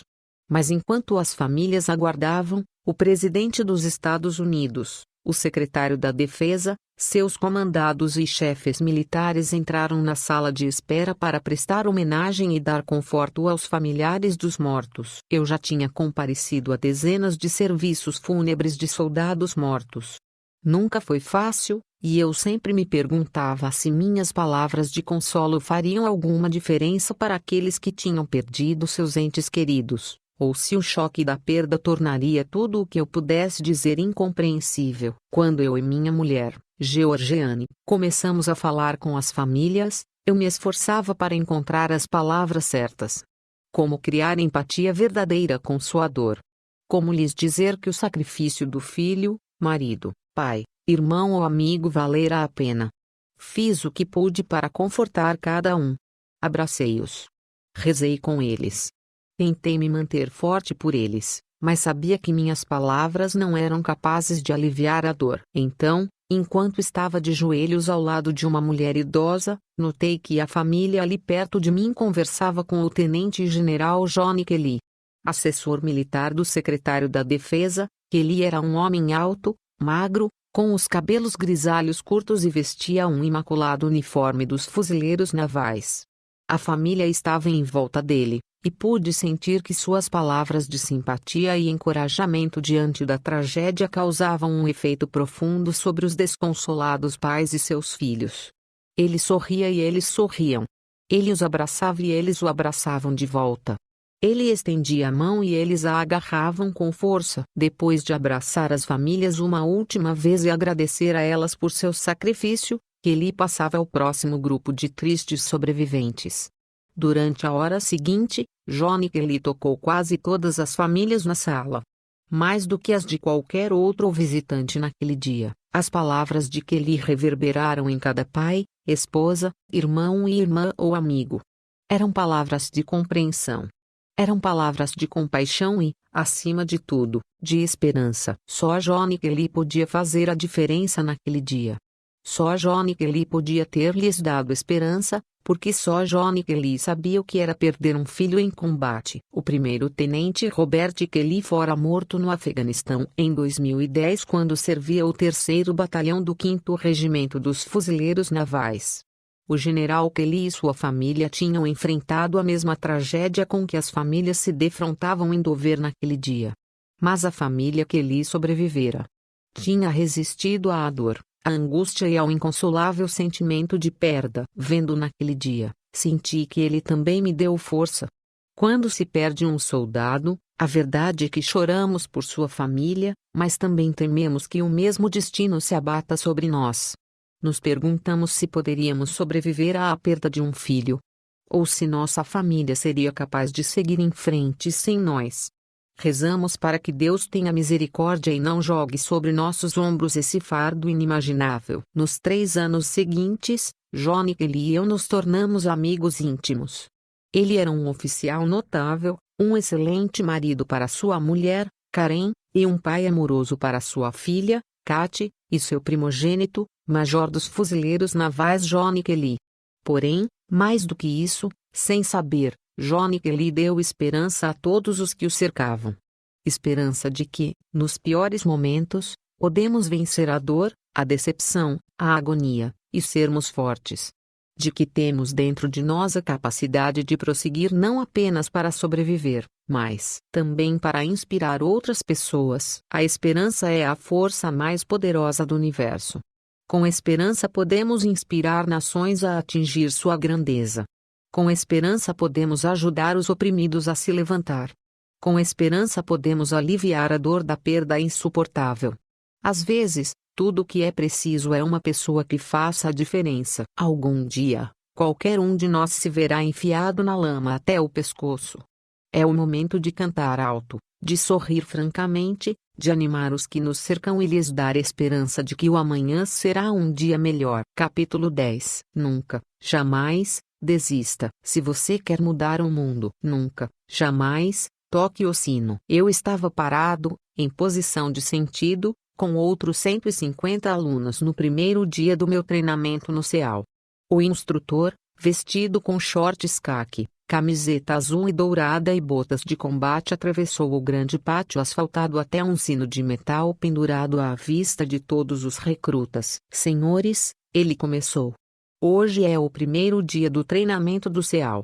Pelos próximos 6 meses, os senhores se submeterão ao curso de instrução militar mais difícil dos Estados Unidos. Olhei em volta e notei olhares de apreensão no rosto de meus companheiros. O instrutor continuou: os senhores serão testados como nunca antes em sua vida. Ele fez uma pausa e percorreu com os olhos a classe de novos girinos. A maioria dos senhores não conseguirá chegar ao fim. Isso eu lhes garanto. Ele sorriu. E farei tudo o que estiver ao meu alcance para fazê-los desistir. Ele enfatizou a última palavra. Vou persegui-los sem piedade. Vou envergonhá-los diante de seus colegas. Vou pressioná-los além dos seus limites. E então um sorriso irônico perpassou seu rosto. E haverá sofrimento. Muito sofrimento. Agarrando o sino, ele puxou a corda com força, e um som metálico ecoou pelo pátio. Mas, se os senhores não gostam de sofrer, se não gostam de perseguição, há uma saída fácil.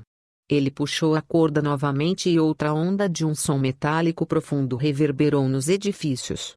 Tudo o que precisam fazer para escapar é tocar o sino 3 vezes. Ele soltou a corda. Toquem no sino e não terão que levantar cedo. Toquem no sino e não terão que aguentar as longas corridas, os exercícios de natação em águas geladas, as pistas de obstáculos. Toquem no sino e poderão evitar todo esse sofrimento. Então o instrutor olhou para o chão e pareceu interromper o monólogo que preparara. Mas vou lhes dizer uma coisa, ele continuou. Se desistirem, vão se arrepender pelo resto da vida. Desistir não torna nada mais fácil. 6 meses depois, éramos apenas 33 na cerimônia de graduação. Muitos tinham escolhido a saída mais fácil. Tinham desistido, e eu apostava que o instrutor tinha razão. Eles se arrependeriam pelo resto da vida. De todas as lições que aprendi no treinamento do CEAL, essa foi a mais importante. Nunca desista. Não parece uma afirmação muito profunda, mas a vida constantemente nos coloca em situações em que desistir parece muito mais fácil do que seguir em frente. Quando as probabilidades desfavoráveis se acumulam contra nós, desistir nos parece o mais racional. Em toda a minha carreira, me inspirei em homens e mulheres que se recusaram a desistir, que se recusaram a ter pena de si mesmos. Mas nenhum me inspirou mais do que um jovem ranger que conheci em um hospital no Afeganistão. Já era tarde da noite quando fui informado de que um dos meus soldados tinha pisado numa mina e fora transferido de helicóptero para o hospital de campanha perto do meu quartel-general. Eu e o comandante dos rangers, Coronel Eric Kurila, partimos rapidamente para o hospital e logo estávamos no quarto do soldado. Ele estava deitado numa cama hospitalar, com tubos presos à boca e ao peito, queimaduras da explosão marcavam seus braços e seu rosto. O cobertor que lhe cobria o corpo estava plano onde deveriam estar suas pernas. Sua vida tinha mudado para sempre. Eu já tinha feito incontáveis visitas ao hospital de campanha no Afeganistão. Como comandante em tempo de guerra, eu tentava não interiorizar o sofrimento humano. Sabia que isso faz parte da luta. Soldados se ferem. Soldados morrem. Se deixarmos que cada decisão nossa se baseie na possibilidade da morte, teremos que lutar com unhas e dentes para sermos eficientes. De alguma forma, aquela noite parecia diferente. O soldado diante de mim era muito jovem, mais novo que meus 2 filhos. Tinha 19 anos e se chamava Adam Bates. Tinha chegado ao Afeganistão havia apenas uma semana e aquela fora sua primeira missão. Eu me inclinei e toquei seu ombro. Ele parecia estar sedado e inconsciente. Refleti por um instante, fiz uma prece e já me preparava para sair quando uma enfermeira entrou para ver meu soldado. Ela sorriu, testou seus sinais vitais e me perguntou se eu tinha alguma pergunta sobre seu estado.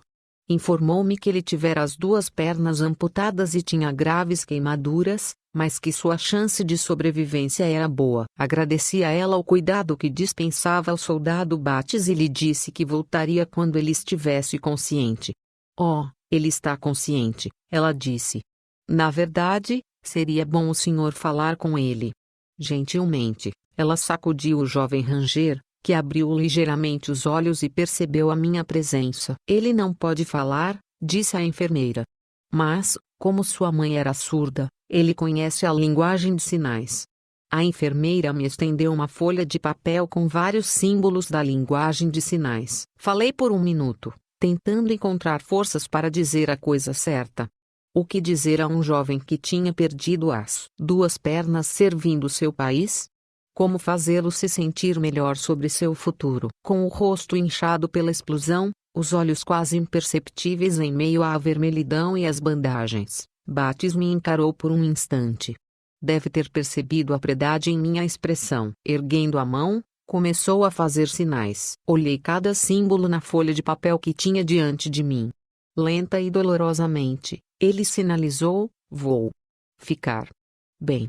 E caiu no sono. Quando deixei o hospital naquela noite, não pude evitar o choro.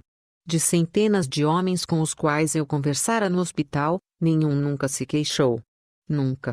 Tinham orgulho do que faziam. Aceitavam seu destino, e tudo o que queriam era voltar à sua unidade, estar com os homens que tinham deixado para trás. De alguma maneira, Bates personificava todos esses homens chegados ao hospital antes dele. Um ano depois dessa visita ao hospital, eu estava na cerimônia de troca de comando do 75º Regimento dos Rangers. Ali, entre as fileiras de soldados, estava Bates, elegante em seu uniforme e ereto sobre suas novas próteses ortopédicas. Por casualidade, ouviu desafiar seus companheiros a uma competição. Apesar de tudo por que passara, as várias cirurgias, a dolorosa reabilitação, a necessidade de se adaptar a uma nova vida, ele jamais desistira. Estava ali, rindo, brincando e, como me prometera, estava bem. A vida é cheia de fases difíceis. Mas sempre existe alguém em uma situação pior do que a nossa. Se enchermos nossos dias com autopiedade, tristeza pela maneira como fomos tratados, lamentando nossa sorte na vida, culpando alguém ou alguma coisa por nossas circunstâncias, a vida será longa e difícil. Se, por outro lado, nos recusarmos a desistir de nossos sonhos, nos mantivermos firmes e fortes diante das adversidades, então a vida será o que fizermos dela, podemos fazê-la grandiosa. Nunca, jamais, toque o sino. Lembre-se. Comece o dia com uma tarefa feita. Encontre alguém que o ajude a enfrentar a vida. Respeite todo mundo. Saiba que a vida não é justa e que muitas vezes você vai fracassar. Mas, se assumir alguns riscos, dar um passo à frente quando os tempos forem duros, encarar os tiranos, ajudar os oprimidos e nunca desistir, se fizer tudo isso, poderá mudar sua vida para melhor. E talvez o mundo. Aula inaugural na Universidade do Texas, 21 de maio de 2014. O slogan da universidade é: o que começa aqui muda o mundo. Devo admitir que ele me agrada. O que começa aqui muda o mundo. Esta noite quase 8.000 estudantes estão se formando na Universidade do Texas. Segundo Ask.com, esse grande paradigma de rigor analítico, um americano médio vai conhecer 10.000 pessoas ao longo da vida. É muita gente. Mas, se cada um de vocês mudar a vida de 10 pessoas apenas, e cada uma delas mudar a vida de outras 10, em 5 gerações, 125 anos, esta classe de 2014 terá mudado a vida de 800 milhões de pessoas. 800 milhões, mais que o dobro da população dos Estados Unidos.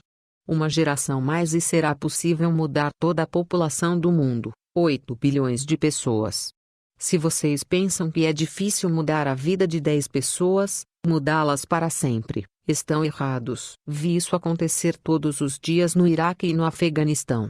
Em Bagdá, um jovem oficial do exército toma a decisão de seguir pelo caminho da esquerda, e não da direita, e os 10 soldados de seu pelotão escapam de uma emboscada. Na província de Kandahar, no Afeganistão, uma oficial da equipe feminina de engajamento sente que alguma coisa está errada e conduz o pelotão de infantaria para longe de uma bomba de fabricação caseira, salvando a vida de uma dezena de soldados. Mas, pensando bem, não apenas esses soldados foram salvos pela decisão de uma pessoa, como também seus filhos que ainda não tinham nascido. E os filhos de seus filhos. Gerações foram salvas por uma única decisão, de uma única pessoa. Mas um ato capaz de mudar o mundo pode ocorrer em qualquer lugar, e qualquer pessoa pode praticá-lo. Portanto, o que começa aqui pode de fato mudar o mundo, mas a pergunta é: como será o mundo depois da mudança? Bem, acredito que ele será muito melhor, mas, Se vocês quiserem atender ao pedido de um velho marinheiro, tenho algumas sugestões que podem ajudá-los a tornar o mundo melhor. E, embora eu tenha aprendido essas lições durante minha vida militar, posso garantir que não importa se você um dia serviu a alguma instituição militar. Não importa o gênero, a etnia, a formação religiosa ou a condição social. Nossas lutas neste mundo são semelhantes, e as lições para vencê-las e andar para a frente, para mudar a nós mesmos e ao mundo que nos cerca, se aplicam igualmente a todos. Servi como CEAL da Marinha dos Estados Unidos por 36 anos. Mas tudo começou quando saí da Universidade do Texas para o treinamento básico do CEAL em Coronado, na Califórnia. O treinamento básico do CEAL consiste em 6 meses de longas e torturantes corridas na areia fofa, exercícios noturnos de natação nas águas frias da Baía de San Diego, pistas de obstáculos, infindáveis exercícios de ginástica, dias sem dormir e onipresente sensação de frio, umidade e desgraça. Foram 6 meses de constante perseguição de guerreiros profissionalmente treinados, que tentavam descobrir os fracos de corpo e mente e eliminá-los antes que se tornassem um CEAL da Marinha. Mas o treinamento também visava descobrir alunos capazes de liderar num ambiente de constante estresse, caos, fracasso e adversidade. Para mim, o treinamento básico do CEAL foi um período de desafios condensados em 6 meses. Portanto, eis as 10 lições que aprendi no treinamento básico do CEAL e que espero que sejam valiosas para vocês na sua vida futura. Todas as manhãs, meus instrutores, que naquela época eram todos veteranos do Vietnã, apareciam no nosso alojamento, e a primeira coisa que faziam era inspecionar nossas camas, verificar se tínhamos arrumado a cama corretamente, com os lençóis bem esticados nos cantos, o travesseiro centralizado logo abaixo da cabeceira e o cobertor perfeitamente dobrado aos pés da cama. Era uma tarefa simples, corriqueira até. Mas todas as manhãs exigia-se que arrumássemos a cama com perfeição.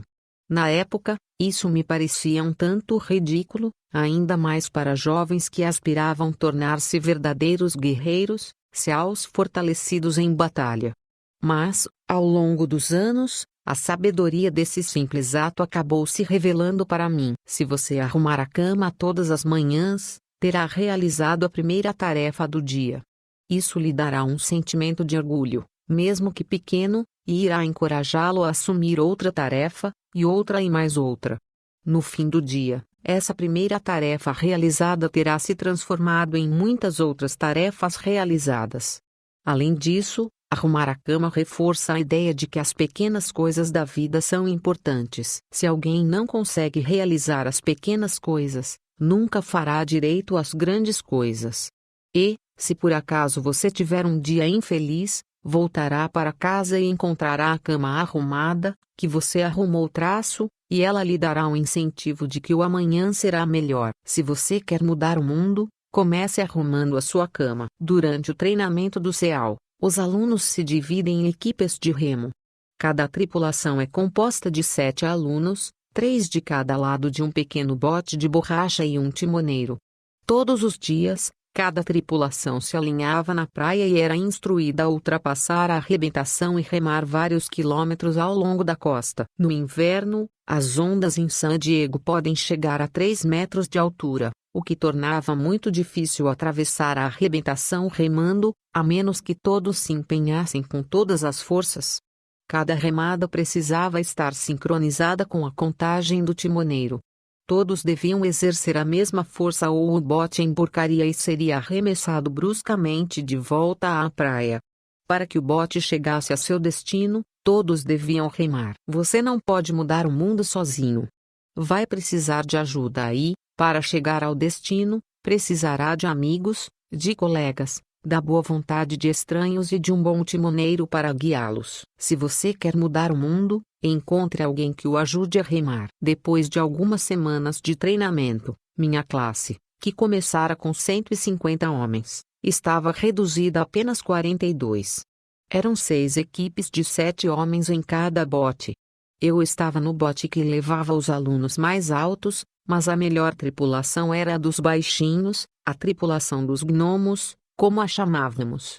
Nenhum dos tripulantes tinha mais de 1,65 metro. Essa equipe era formada por um indo-americano, um afro-americano, um polaco-americano, um greco-americano, um ítalo-americano e 2 garotos do meio-oeste.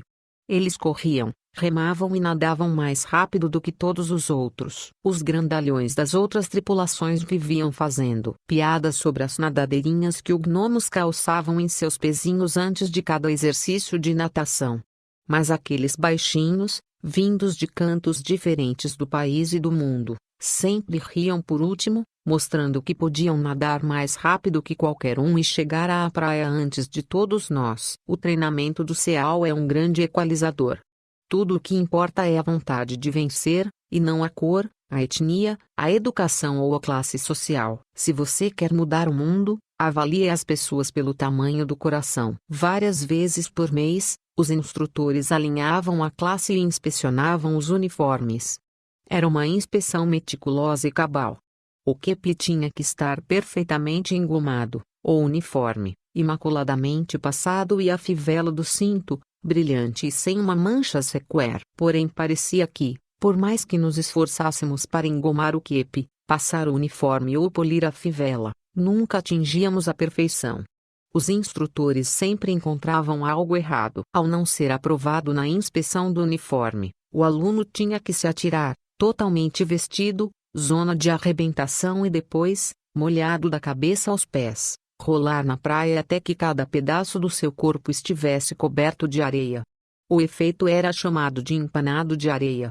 Pelo resto do dia, o aluno ficava com aquele uniforme molhado e coberto de areia. Muitos recrutas não aceitavam que seu esforço fosse em vão.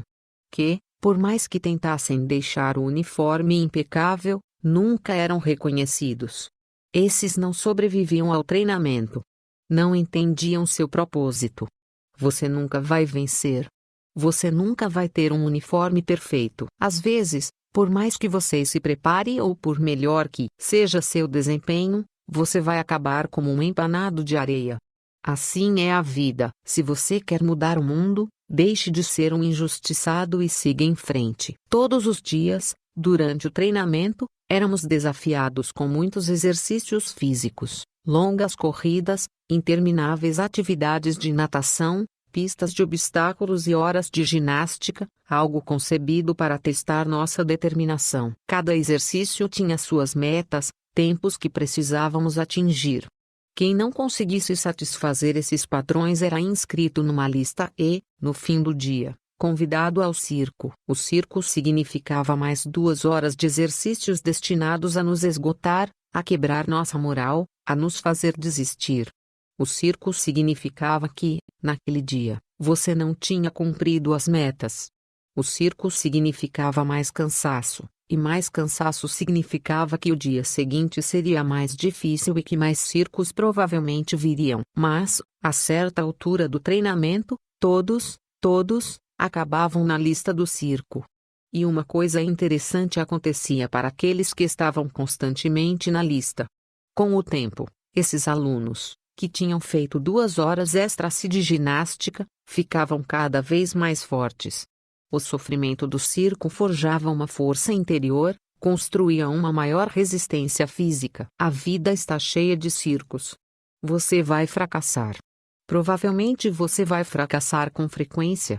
Isso desanima qualquer um.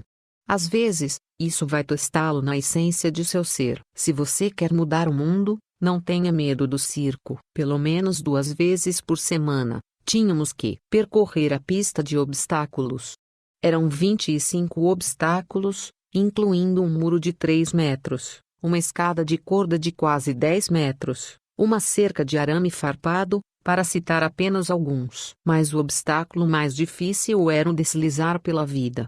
Tinha uma torre de 9 metros, com 3 níveis, numa extremidade e uma torre com um nível na outra. Entre as duas estendia-se uma corda de 30 metros. O aluno tinha que subir até o topo da torre mais alta e, uma vez lá, agarrar a corda e, trocando de mão, percorrer a corda até a outra extremidade. O recorde da pista de obstáculos já tinha anos quando minha classe iniciou o treinamento em 1977. Parecia um recorde imbatível, até que um dia um aluno decidiu deslizar pela vida mergulhando de cabeça. Em vez de se movimentar com o corpo abaixo da corda, ele corajosamente montou na corda. Era um movimento perigoso, aparentemente bobo e de alto risco. Qualquer falha podia significar um ferimento e a expulsão do treinamento. Sem hesitação, ele deslizou pela corda perigosamente rápido, quebrando o recorde de anos. Se você quer mudar o mundo, atire-se ao obstáculo de cabeça. Durante a fase de guerra terrestre do treinamento, os alunos viajavam para a ilha de San Clemente, que fica na costa de San Diego. As águas de San Clemente são um criadouro dos grandes tubarões brancos. O treinamento ali consistia em uma série de longos testes de natação. Um deles era o exercício noturno. Antes da partida, os instrutores nos ofereceram um resumo das espécies de tubarões que habitam aquelas águas.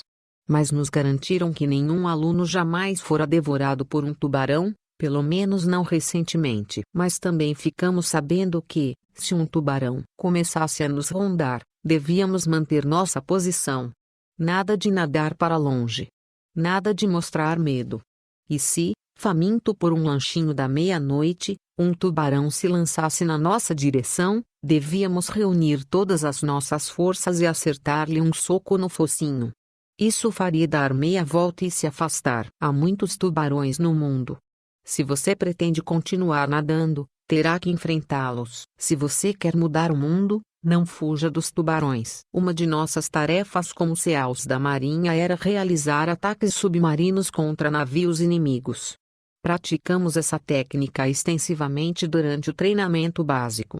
A missão de ataque é realizada por 2 mergulhadores, que são deixados nas águas de um porto inimigo e precisam nadar 2 quilômetros sob a superfície, usando apenas um tanque de oxigênio e uma bússola para chegar ao alvo. Durante o nado, mesmo abaixo da superfície, alguma luz penetra nas águas. É reconfortante saber que existe um mar aberto sobre nós. Mas, quando nos aproximamos do navio, que está amarrado a um pier, a luz vai desaparecendo. A estrutura de aço do navio bloqueia a luz da lua e as lâmpadas da rua. Bloqueia toda a luz ambiente. Para ter sucesso na missão, temos que nadar debaixo do navio e encontrar a quilha, a linha central na parte mais profunda do navio. Ela é nosso objetivo. Mas essa é também a parte mais escura, onde não se consegue enxergar um palmo diante do nariz, onde o barulho das máquinas é ensurdecedor e onde é fácil perder a orientação e fracassar. Todo SEAL sabe que, debaixo da quilha, no momento de maior escuridão da missão, é preciso manter a calma e que todas as habilidades táticas, toda a força física e mental, devem ser postas em prática. Se você quer mudar o mundo, dê o seu melhor nos momentos mais sombrios. A 9ª semana de treinamento tem um nome: Semana Infernal. São 6 dias sem dormir, de constante hostilidade física e mental, e um dia especial nos pântanos. Os pântanos são uma região entre San Diego e Tijuana, onde as águas refluem e formam redemoinhos, uma faixa de terreno pantanoso onde a lama nos engolfa. Foi numa quarta-feira da semana infernal que remamos até o pântano e passamos as 15 horas seguintes tentando sobreviver ao lodo congelante, ao vento uivante e à incessante pressão dos instrutores nos incitando a desistir. Quando o sol começou a se pôr naquele fim de tarde de quarta-feira, minha classe, tendo cometido alguma grave infração das regras, recebeu ordens de entrar no pântano. A lama cobriu cada homem, até que a única parte visível era a cabeça. Os instrutores nos disseram que só poderíamos sair do pântano se 5 homens desistissem. Bastariam 5 homens e poderíamos nos ver livres daquele frio opressivo. Quando olhei em volta, percebi que alguns alunos estavam prestes a abandonar a prova. Faltavam ainda 8 horas para o sol nascer, mais 8 horas de um frio de gelar os ossos. O barulho de dentes batendo e dos gemidos dos recrutas era tão alto que não se podia ouvir nenhuma outra coisa. E então uma voz ecoou pela noite, uma voz começou a cantar uma música. A voz era terrivelmente desafinada, mas cantava com grande entusiasmo. Outra voz se juntou à primeira, e 2 se tornaram 3, E logo toda a classe estava cantando. Sabíamos que, se um homem podia resistir ao sofrimento, os outros também poderiam. Os instrutores nos ameaçaram com mais tempo dentro do pântano se continuássemos cantando, mas o canto persistiu. E de algum modo o lodo pareceu um pouco mais quente, o vento, um pouco mais fraco, e o amanhecer, um pouco mais próximo. Se aprendi alguma coisa viajando pelo mundo, foi a força da esperança. A força de uma pessoa, de um Washington, Lincoln, King, Mandela e até de uma menina do Paquistão, Malala. Uma pessoa pode mudar o mundo dando esperança aos outros. Se você quer mudar o mundo, comece a cantar quando estiver enfiado na lama até o pescoço. Finalmente, no treinamento do céu existe um sino de metal que fica pendurado no centro do pátio, à vista de todos. Tudo o que um aluno precisava fazer se quisesse desistir do treinamento era tocar o sino. Toque o sino e não terá mais que acordar às 5 da manhã. Toque o sino e não terá mais que nadar nas águas geladas. Toque o sino e não terá mais que enfrentar as longas corridas, a pista de obstáculos, os exercícios físicos, e não terá mais que suportar o sofrimento do treinamento. Basta tocar o sino. Se você quer mudar o mundo, nunca, jamais, toque o sino. Aos graduandos de 2014, devo dizer que vocês estão a um passo de se formar. A um passo de iniciar sua jornada pela vida. A um passo de começar a mudar o mundo para melhor. Não será fácil. Comecem cada dia com uma tarefa concluída. Encontrem alguém que os ajude a atravessar a vida. Respeitem todas as pessoas. Saibam que a vida não é justa e que às vezes o fracasso é inevitável. Mas, mesmo correndo alguns riscos, sigam em frente quando os tempos forem difíceis, enfrentem os tiranos, ajudem os oprimidos e nunca, jamais, desistam. Se fizerem tudo isso, as próximas gerações viverão num mundo muito melhor. E o que começou aqui irá, de fato, mudar o mundo para melhor. Muito obrigado, OK Worms. 1. Agradecimentos. Gostaria de agradecer à minha editora, Jamir Raab, por sua paciência e compreensão. Você produziu um lindo livro, que, acredito, resistirá ao teste do tempo. Quero agradecer também a todos os amigos que concordaram em ser mencionados no livro. Sua coragem diante de terríveis adversidades me inspirou muito mais do que vocês conseguiriam imaginar. Sobre o autor. O almirante William H. McRaven serviu a Marinha dos Estados Unidos com grande distinção. Em seus 37 anos como SEAL, exerceu o comando em vários níveis. Como almirante de 4 estrelas, seu último cargo foi o de comandante de todas as Forças de Operações Especiais. Hoje é reitor da Universidade do Texas, CEA, a Ironland, sigla derivada da capacidade de operar no mar, no ar e na terra. NE, literalmente, Farol para Cegos, organização norte-americana que promove a independência e a educação de deficientes visuais. NT, estilo de natação em que o nadador se posiciona de lado, com movimentos assimétricos de braços e pernas. Isso aumenta a resistência do nadador, porque em vez de trabalhar braços e pernas simultaneamente da mesma maneira, usa-os simultaneamente, mas de maneiras diferentes. O combate Seed Stroke, ou CSS, é uma variação do Seed Stroke desenvolvida e ensinada pelos SEALs da Marinha dos Estados Unidos. NT, OK Worms é o slogan e o gesto de saudação que identifica a Universidade do Texas. O gesto lembra a forma da cabeça da mascote da universidade, um touro de longos chifres. NT,